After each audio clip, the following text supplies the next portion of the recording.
We are having dinner with our other mother today, and then definitely never going home again as we break down this week's Coraline scene. Welcome back, friends and family members. I'm McGann, this is the Fangirl, and please remember to hit that sub button because that is really helpful for the health of this channel. In the last video, Coraline got into the other world and met the other mother and other father, and today we're sitting down for a weird meal and then checking out Coraline's new room, or I guess other room. Although, before we jump into that, let me give some appreciation to a few commenters. Sage, who I actually know in real life, we're besties, watched the first scene breakdown and then sent me images of the circular halo-shaped item that I couldn't identify. Turns out it's an old-style pincushion, and while she wasn't the first to point that out in the comments, it did occur to me that other people watching might not be reading the comments, and so it's a good idea to share what that object is. Although the pincushion dolls being shaped like real-world characters still raises a ton of questions. Then Jack Appleton 2795 pointed out that the pictures and other items in the other father's room match the stacks of boxes in the real Charlie's office. Of all the side-by-side comparisons I did in scene 7, I didn't even think to do that for this room, and I did not notice how similarly they're styled.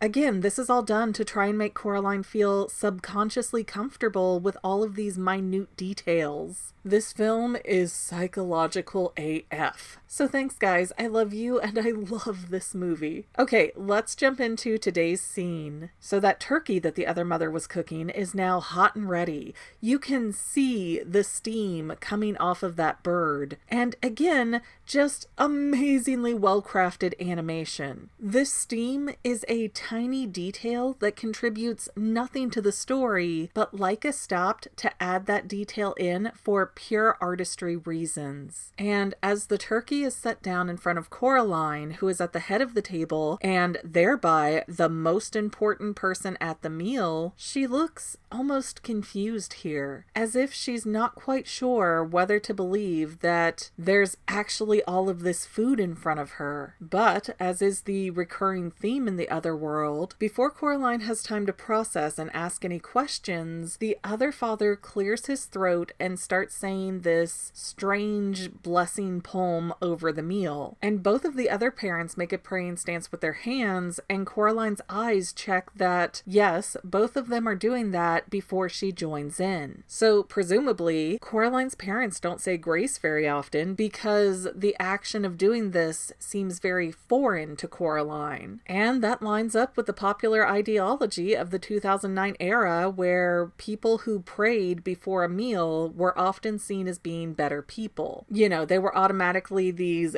good, godly people as opposed to those heathens that didn't pray at all before a meal. And just to clarify, that is not my stance. I am not religious, but it is an interesting peek at the older zeitgeist that has since gone to the wayside in America. But this blessing prayer before eating is another way to reaffirm to Coraline that these are trustworthy people, just because that was part of a cultural norm back then. And the other father tells a not funny joke that the other mother smirks and waves an "oh you silly man" hand at. It really makes them seem like a delightfully in love cute couple. But then the other mother rings a handbell, and that's when Coraline starts grabbing food off the table to eat. Now, I am familiar with the idea of a dinner bell, but that's usually some big brass cowbell that's used to call the farmers in from the fields. This is more of a service bell. And if someone knows any extra context to this that I don't, please chime in the comments and let me know more about it. But after that bell, the food on the table starts slowly rotating around. The other father grabs some peas and Coraline grabs a turkey leg. She looks it over, sniffs it, and then takes a bite. plate, which implies that she's very wary of this stranger's food. But the food is notably really good, especially considering that Coraline is starving from her father's leftover poison casserole. Yes, I am a picky eater, and I will go down with that ship that no one should have had to eat that garbage goo. And we know Coraline is so hungry because she's taking a bite of the turkey leg before she finishes putting food on her plate. She is so hungry, she cannot wait to start eating. There are also these weird symbols on the plates. I cannot tell if they are reminiscent of a Nordic symbol or if they're just designed to loosely match the flower-esque design on the back of the chairs. And while Coraline is starting to stack up her plate, the other mother smiles with her hands folded over her own very empty plate. And as soon as Coraline asks about gravy, the other mother summons a gravy train to appear out of nowhere, and the attached gravy boat automatically dumps brown gravy on her mashed potatoes. In my opinion, that's pretty presumptive of the train because personally, I like gravy on my turkey as it is a dried out, bland meat that makes the entire house smell like butt. And you can try, but you will not convince me that I'm wrong here. But for real, brown gravy is known as turkey gravy, so it does feel like that train was a little bit stingy here, but magic be doing what it will and all. Also, right before the train gets to Coraline, we see the other father physically eating corn on the cob. The other mother is offering Coraline more and more food as if she's some Italian grandmother. That food pushing has made a lot of people believe that the Beldam wants to eat Coraline, especially since the other mother doesn't eat herself. But I really don't get that impression. If the goal here was to fatten up Coraline, she could have locked up Coraline and force-fed her. But the other mother is meticulous to be kind and gentle and loving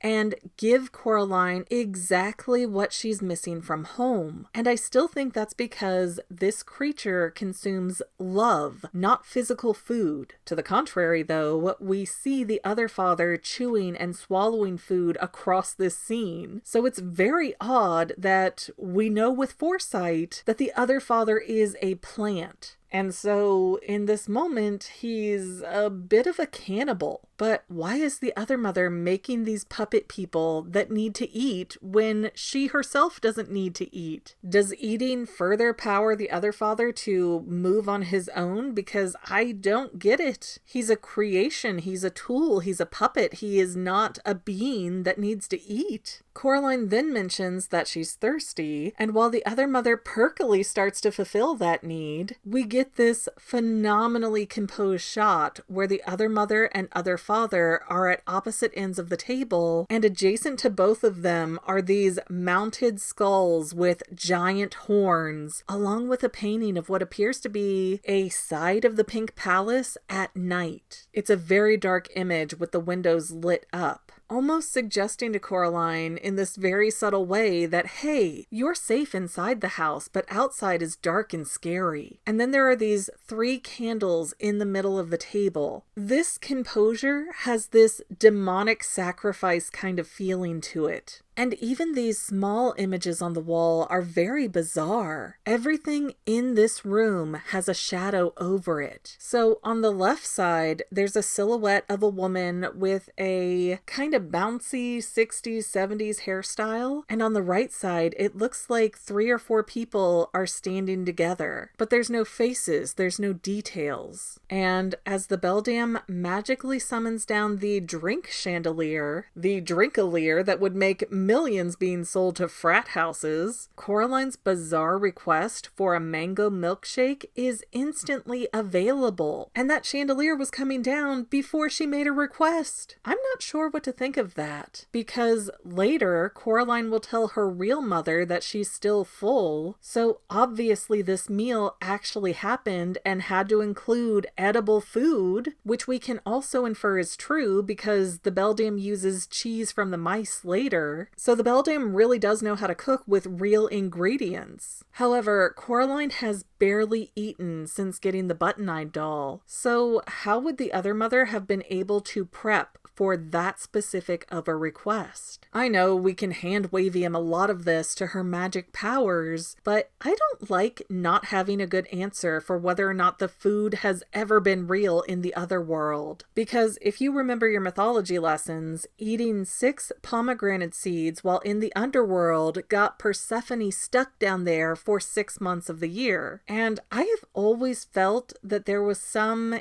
implied connection between that old story and Coraline sitting down to eat with the Beldam. Like Coraline unwittingly made a bad choice and now she's stuck with the consequences. But yeah, anytime you take something from a stranger, especially a supernatural entity of a stranger, it always comes with some kind of catch. And we are never directly told what that catch is in this movie. However, Coraline is super impressed to get the mango milkshake, and then the other mother comes and clears Coraline's food plate, even though the girl has barely taken more than a few bites. We literally started this meal seconds ago. And then a blank chocolate cake is presented to Coraline, and we get a circle of flowers and candles springing up, as well as the script, "Welcome Home," which this is not my original observation, but it's become so popular I can't find the source.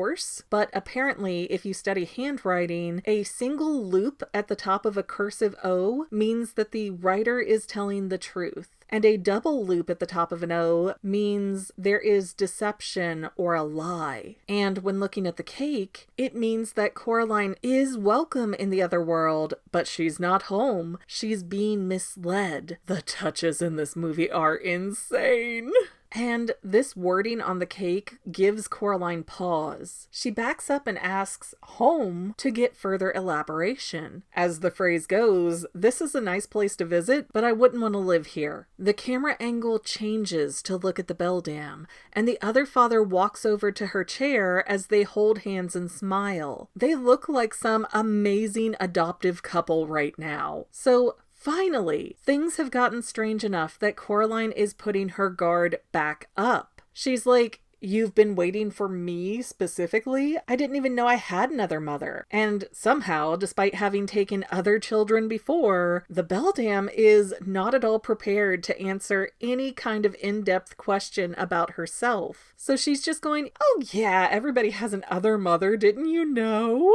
Just trying to play off the situation as normal, and somehow Coraline has just been in the dark about this her entire life. And Coraline does not just dismiss all this as status quo for everybody. She pushes back just a little bit with a skeptical "really?" And here the Beldam tries to shift the subject again, saying she wants to play a game with Coraline. And as she says that, the light flashes across her button eyes, but the camera pans down and we see her fingers tapping against the table, which is typically done when someone is getting impatient. Just like we saw Mel doing when Coraline was pestering her about unlocking the small door. Coraline still isn't sucked back into the other mother's bubble of influence yet, though, and she dryly asks about playing hide and seek, like, "Oh, we're gonna play hide and seek?" Which the Beldam, still trying to be ridiculously upbeat, proclaims that's the perfect game and they'll play it in the rain, because she knows that Coraline doesn't mind getting dirty and that she was resentful that her own mother wouldn't let her go out in the rain to garden. And of course, Coraline is like, "What rain?"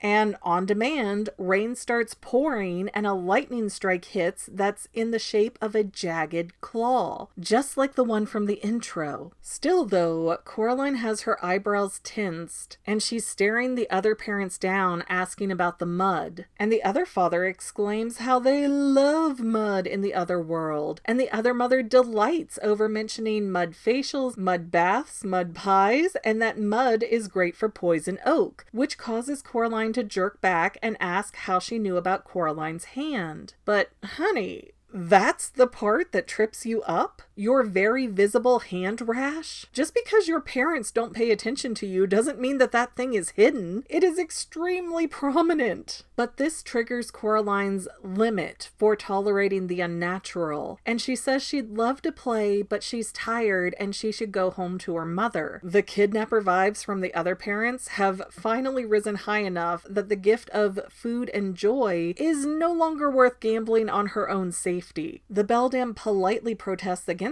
this, but ultimately she doesn't argue with Coraline that she has to stay in the other world. Also, another fantastic detail. When the other mother says, "But I'm your other mother," we can see strange pictures framed behind her. If you look at the wall behind Coraline's chair, there are silhouette images of 3 children, none of which match the ghost children that we see later. In fact, I'd venture to say that these are 2 males and a female child. And my guess is that these were more previous victims of the other world, that the 3 ghost children were not her first or only victims. But Coraline tries to play her best card here. Mind you, she is getting scared, but she still has this ingrained idea that she needs to be polite. And that's something really hard to deprogram, especially on the spot. So Coraline says that she should get to bed. And the Beldam and other father tell her that, good news, your bed is made up and ready. And they kind of push Coraline where they want her. And you can see on Coraline's face and posture that she is extremely uncomfortable with this, but she keeps going along with it. Right now, they're being nice to her, but if Coraline gets mean, she has no idea what they might do. So this is inappropriate fear-based behavior. With fight, flight, freeze, or fawn, Coraline definitely froze here. So the other father turns off the dining room light, again, fantastic detail that was not necessary, and then walks in and turns on the light for Coraline's room. And everything in there is made up beautifully with this gorgeous canopy bed and a rich magenta wallpaper, and there are these toy firefly bugs flapping around. And just like the kitchen and dining room, Coraline's other room is warmly lit and incredibly inviting. And here's where we see that squid toy again, except this time, instead of the single point on his head to show that, he's a squid, there are these 2 cat-like ears on either side of his face. This is another important detail that we'll see later to prove that Coraline never got home, just like the wall space heater in the living room. There's also a skeleton turtle running around on the floor, but I don't think he's super important for any theories at the moment. He's just a fun little guy having a good day. But just as Coraline is absorbing how fun and magical her room is, the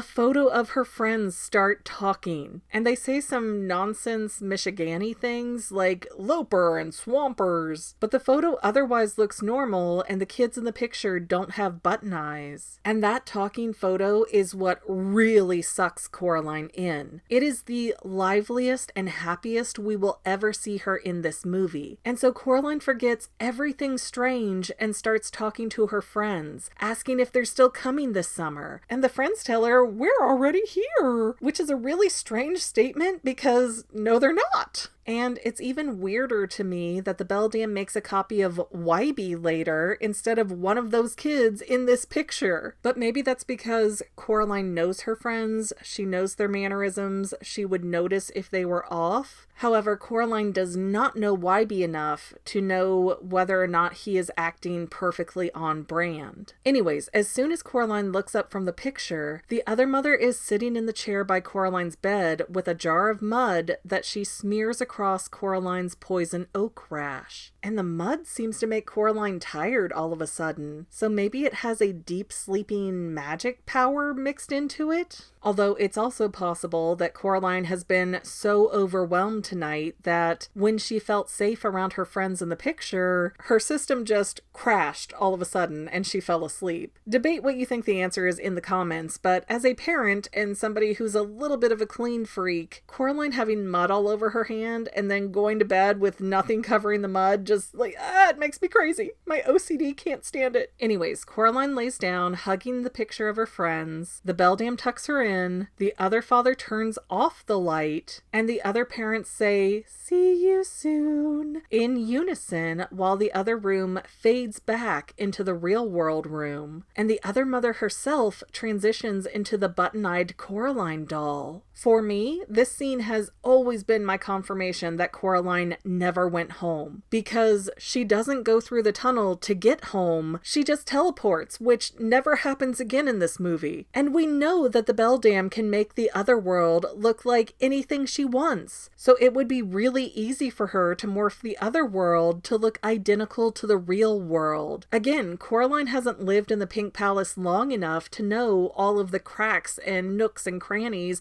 and if they would be different. Also, don't forget that these objects in the room are not in matching locations. For example, the squid, which is now positioned so that we can't clearly see its head, was not on the shelf when Coraline went to bed. It was left on the trunk at the foot of her bed when she went to sleep right before going to the other world. And I'm sure if we did a side-by-side comparison that we'd find more and more details out of place in this room. However, this video is running a little bit long, so we are calling it here for today. I think there's a lot to talk about in this scene, and I hope you guys will get in the comments and keep it interesting. I might be overthinking it, but that's literally my job. It's all I can do. And to any of my members here on YouTube, a huge bottom of my heart thank you for all of your help and support. If you would like to become a paid channel member, there is a link in the description below. Thanks again, guys. Love you. Well, family members, we're almost done, but I want to invite you to hang out with me in some other places. I'm on Twitter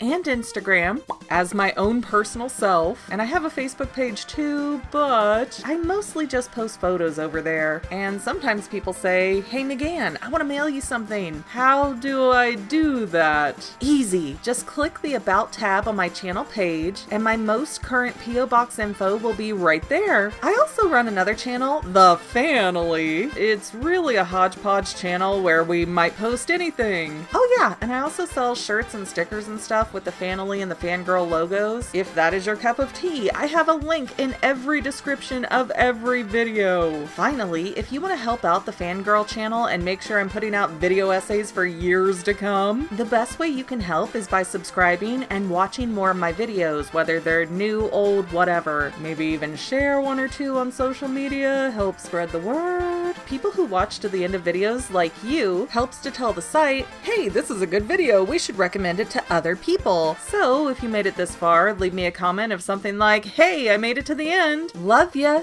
See you next time, family members. Bye."